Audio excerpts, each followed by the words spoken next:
tuke adhula mag lig ma piny ma National Super League donjo e round ma 20 gi kodirani to kaw yweyo mar chiwo thuolo ne tuke mag FKF Cup. Kiny klab ma Naibois FC biro bago tugo ne klab mar Equity Bank ka klab mar FC Talanta biro rakore gi klab mar Viga United. Kinde ma Kibera Black Stars biro hinyo lum gi klab mar Soy United.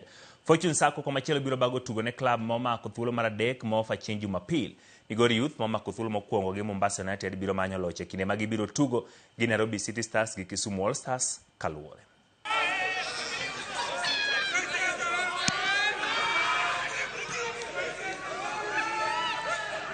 I think it'll be a fire-cracking match because Manyama, they need the 3 points, and for us we want to finish in a good or a high note in the team.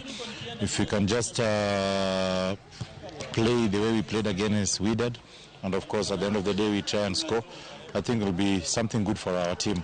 And the most important thing is the chances. We create a lot of chances. When we played Manyama here at home, we did played very well, maybe in terms of creating chances, but we never scored.